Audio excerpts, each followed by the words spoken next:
in force and to tell you about your local elected representatives and how involved they've become in this process. From Dorsey Players to Vivian Cornegay to Carolyn McLaughlin and on and on and on. The county executive, our new mayor, Kathy Sheehan, John McDonald and Pat Fahey at the state level, Paul Tomko at the federal level, and there's so many more city and county legislators here, because we will make this process work. And your involvement is important. And it's a very involved process. But your voices will be heard. And that's why we live in Albany, and that's why we have a democratic process. So again, particularly that your local, and Bill, I see here, your local officials are on top of this process, and I applaud that. Thank you.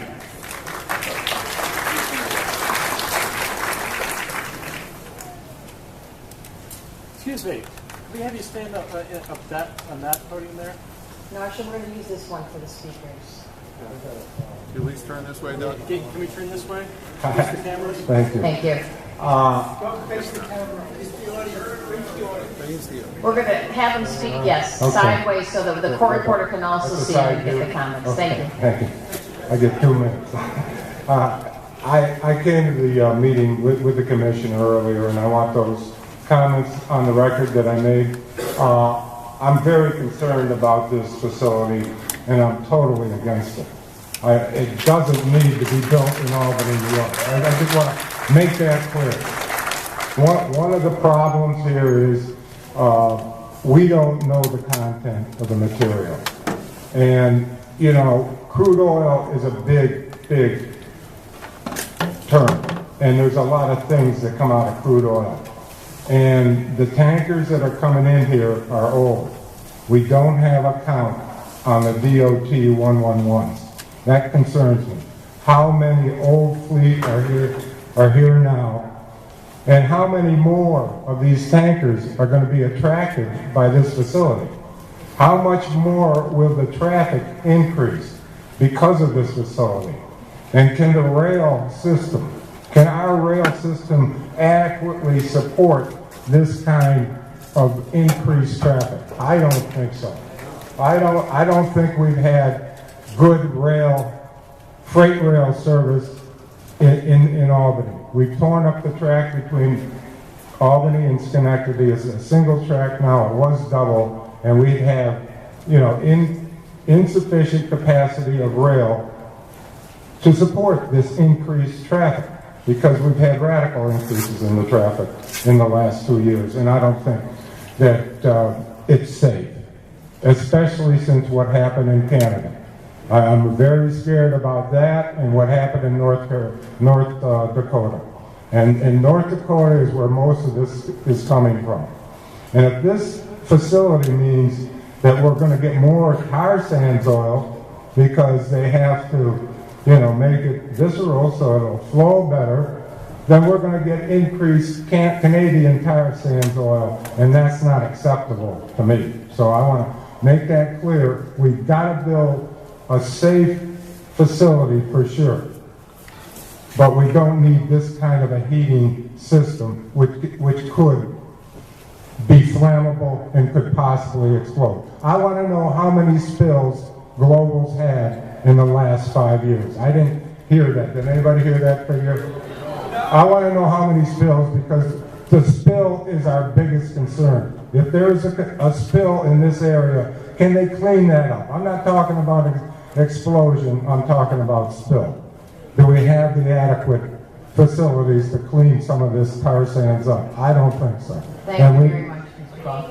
Thank you. And we need adequate foam if it blows. Thank you. Lucille McKnight. Good evening, neighbors and friends. I'm Lucille McKnight, the first district legislator, and I live in this environmental justice district. And the last time we've been together, such a large crowd about this issue was Mr. Dare knows when the Answers plant exploded on Sheridan Avenue in our city. We all, right to the governor's mansion, had soot and smoke and dirt over our homes and cars, and our topsoil had to be retopped. So we are very nervous about this crude oil mixture coming to our neighborhood. It is a scary thing, and all the girls and people in the Ezra's Express, how scared they are about living next to black tankers sitting outside their home within 25 feet of their backyard. What do we do to calm these people? How do we make them feel safe? The legislature has passed a resolution asking for our Commissioner of Health, Dr. Pichetti, to launch a study of the air quality in our communities to make sure it's safe for us to continue to live.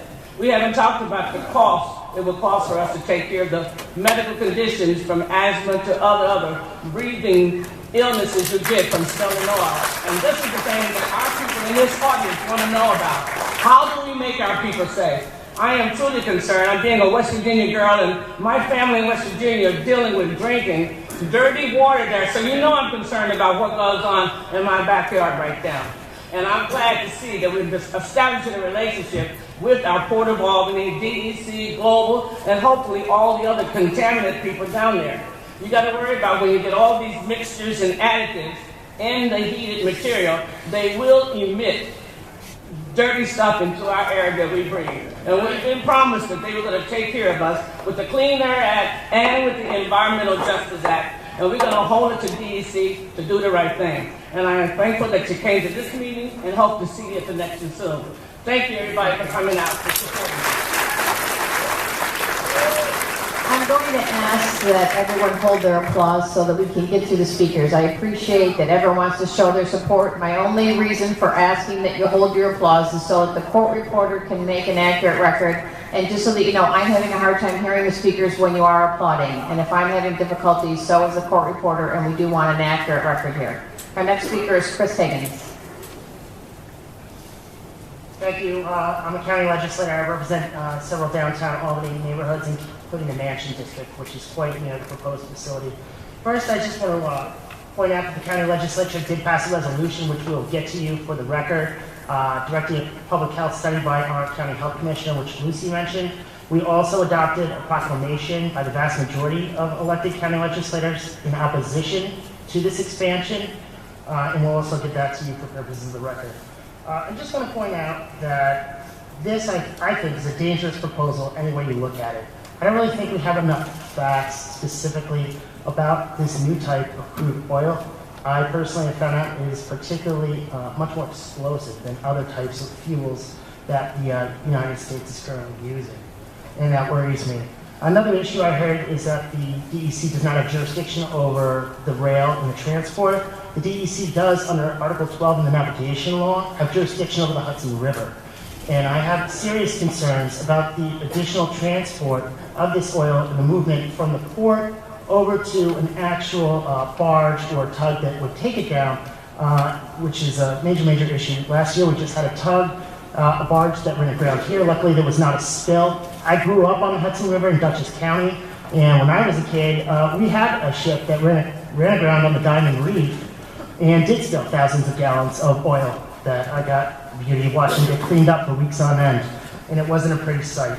The governor has taken a very slow and deliberate process when it comes to hydrofracking in the state of New York, which is a process I personally don't support. And I think here it's just as important, if not more important, that we take an even slower and more deliberate process as we look to expand the transport of this material, and certainly whether that's by rail or by ship. So I hope that the DEC takes a very deliberate approach on this matter. Thank you. Vivian Cornier.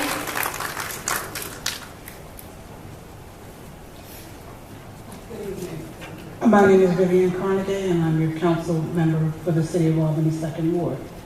I want to first thank everybody for coming out. I'm glad to see this auditorium this full, and thank all of our partners here today for the work that we've done to get us to this point. But my concern is we put together, we had a community meeting with the residents of the South End, and we put together 50 questions at that meeting with those residents. We heard their concerns and their questions. Those are the questions that we want answers to. We don't want a one-sided meeting. For me, this meeting is information being pushed at us, but we want those questions answered. We need to have those questions that we ask answered clearly. We need things defined, like what that oil is, what it means to have those oil tankers sitting there. Is there another place to put those oil tankers so that they don't have to sit behind people's homes? So while this meeting, we welcome this and we thank you for taking the time out to give us this information, we want more information. We want to have a dialogue, an open dialogue. We don't want you to just talk at us and give us information and for us to stand here and make comments. I want to ask you a question and I want a direct answer. Thank you. Noel King. Thank you. Good evening. My name is Noel Kinch. I'm an Albany County legislator from the 6th District, which is in the city of Albany. I have a couple of very, very brief points. First, I can't overemphasize the concern in our community about this facility. Second, I'm going to respectfully request that you overturn the negative declaration and that you conduct a full seeker review with an environmental justice review.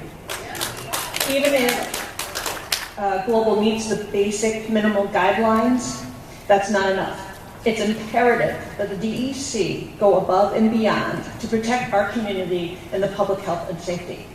And last, I respectfully request that you stay as long as necessary tonight to hear everyone in this audience who wants to speak. Thank you. I'm going to call the next 4 speakers to come and sit in the 2 front rows here. Chris Amato, Regina Dew, Dominic Colasaro, and Marlon Anderson. Our next speaker is Brian Clenahan. Thank you. My name is Brian Clenahan. I'm a legislator from the 30th District in Albany County. And as my colleague, Mr. Higgins, mentioned before, we will be forwarding to DEC a proclamation signed by a majority of the county legislature in opposition to this process and to this application. We are demanding a fully transparent and open process with May public hearings and an open public comment period. And I want to thank DEC for scheduling this event tonight, but this cannot be a one-time thing. This has to be the beginning of a fully open, fully transparent, and participatory process. Next, we're demanding action under SECR, the State Environmental Quality Review Act. As has been mentioned tonight, DEC has made a negative declaration under SECR, which basically means no significant negative environmental impact was found. We are demanding that DEC revoke this and instead make a positive declaration for a project that will have a potentially significant adverse impact on our environment. We are also demanding this include a full environmental justice review to make sure we fully assess the impact on this community. So in closing, I want to thank my colleagues in the legislature for joining me and taking a stand on this. I want to thank the Albany Common Council for their strong stand. But most of all, I want to thank the environmental and the community advocates and activists. You have demanded to be heard on this issue. You've made this happen tonight, and we'll be with you to the very end. Thank you.